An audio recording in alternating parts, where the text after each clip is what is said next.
not going to make it hard for you. Well, maybe not too much. But our first guest weighed 175 pounds at the age of 14. She knows what it's like being overweight. Now, while still sympathetic to the struggles of obese people, she is merciless in helping them to overcome. Her training methods are punishing, but they're also productive. Nothing less than the best. Pick it up. Aren't you the ones who were not chosen? Don't let me find a reason why. Back up. Why weren't you chosen? Because I wasn't strong enough. Why weren't you chosen? Because I wasn't strong enough. Show me you're strong enough. Hit the deck. Commando crawls. Get on your stomach. Get on your stomach and crawl. Here to get healthy with Huck, the tough as nails trainer from The Biggest Loser, Jillian Michaels.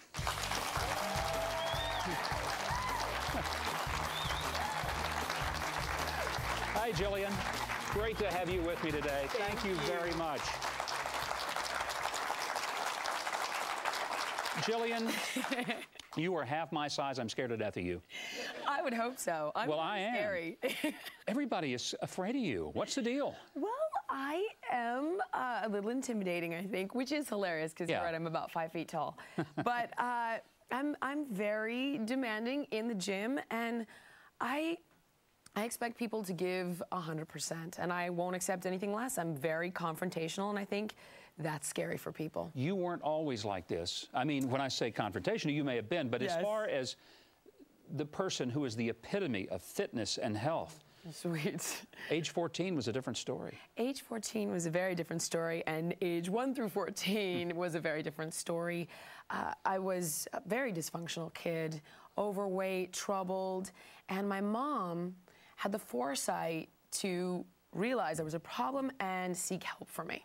And she got me into therapy and martial arts simultaneously, and the combination helped turn my life around, not just physically, but emotionally as well. You had a very, maybe, like, moment of truth in your own life. Yeah. Sitting there with a bag of Cheetos in the martial arts academy. Yes. What happened that just made the light come on? You know, I had a very intense martial arts instructor who is probably where I have taken or co-opted some of my style. And I was waiting for my lesson. I had a bag of Cheetos, sitting there, pigging out on garbage. And he was just looking at me out of the corner of his eye, finishing up with the person before me. And he basically said, you know what? There were no cell phones at the time. Just go in the house, call your mom, tell her to come get you. And I was like, what's your problem, man? You know, I'm still the same way. I was like, what's your problem, dude? What's the matter with you? And he basically said, you know, you're wasting my time. You're not ready to take this seriously, and until you are, I don't want to put the effort into you.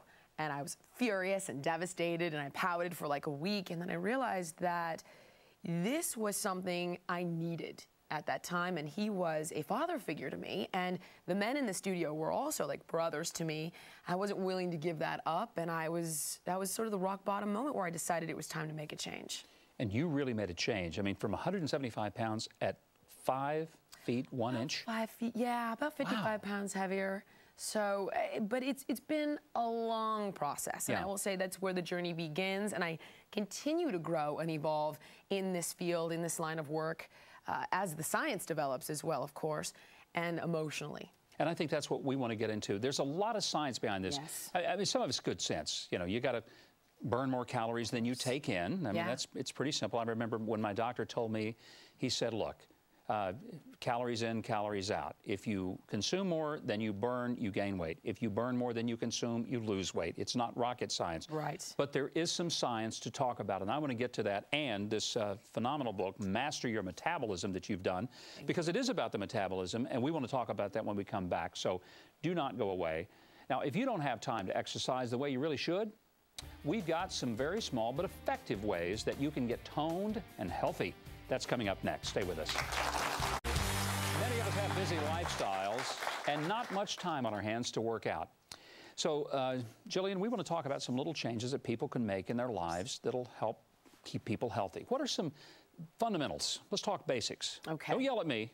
Just tell me. All right. In that still small voice. I'll try. All right. Okay.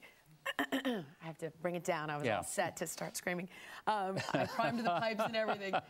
You know, the reality is everything you said. It is an energy equation.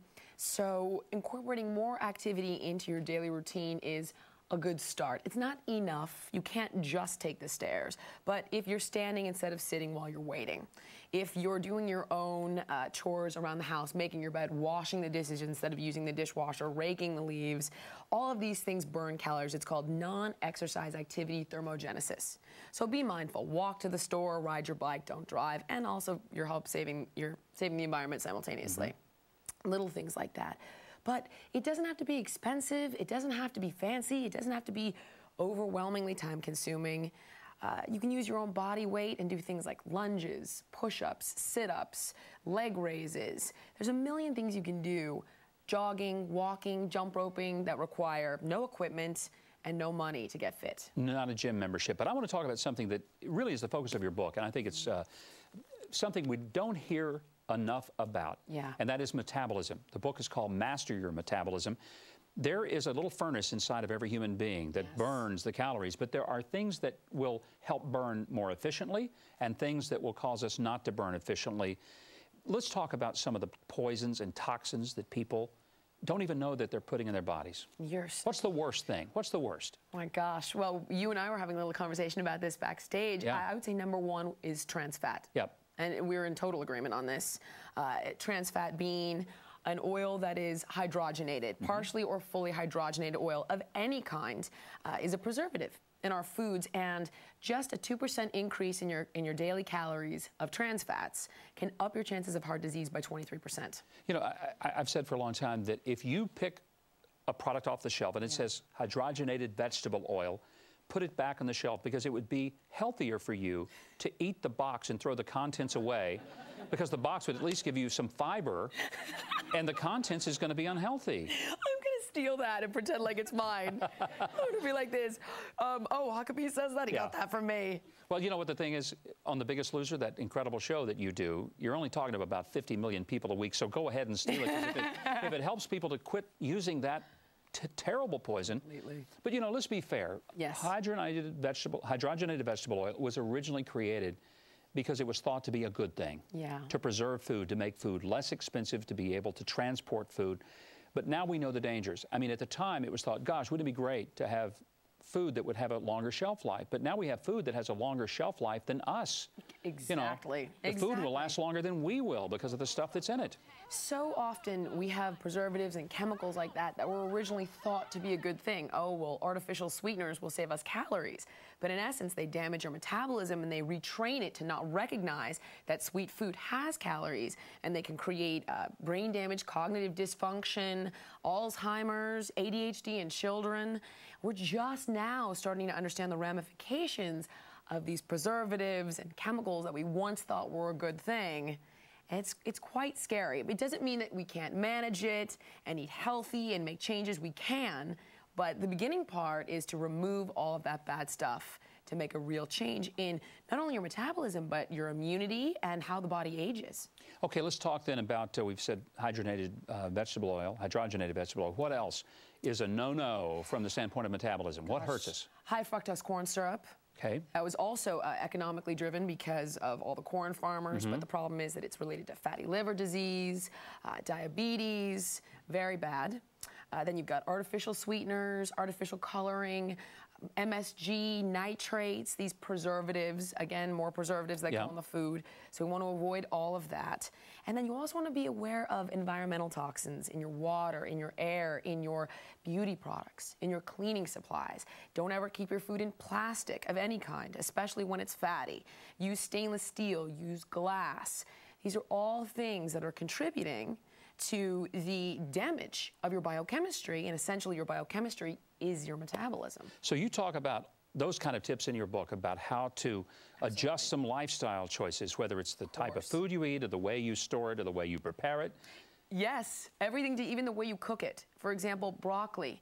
If you have it raw, it's goitrogenic, which means that it can have a bad effect. It can have a bad effect in some people on your thyroid. Well, thyroid is responsible for fat metabolism. It is part and parcel.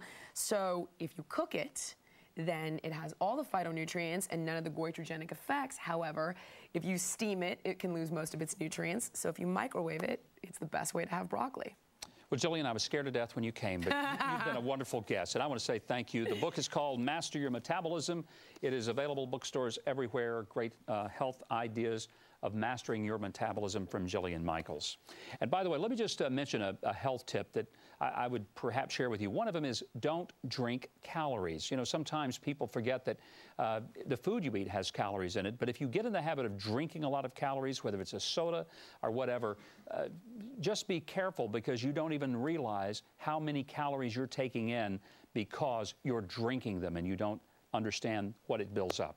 And if you have a health tip that you want to share with us and it's working for you, email us at huckmail@foxnews.com. We'll take some of the best ones and share them each week. Up next, Iowa Supreme Court over